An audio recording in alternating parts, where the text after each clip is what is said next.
52లో 57లో 62లో 67లో నష్టం లేనప్పుడు 29లో వచ్చే నష్టం ఏంది?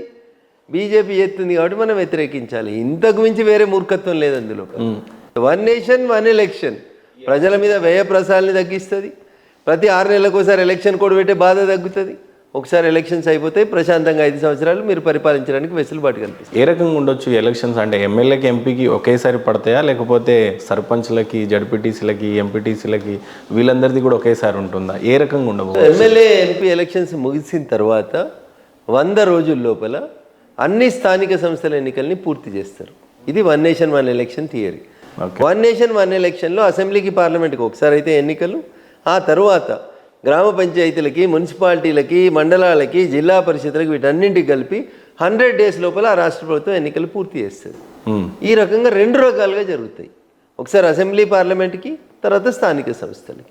100 రోజులలో ఈ పంచాయతీలన్నీ అయిపోయిన తర్వాత మళ్ళీ మీకు 4 years 9 months వరకు ప్రభుత్వం కంటిన్యూస్గా తన పని తాను చేసుకుంటూ పోతుంది.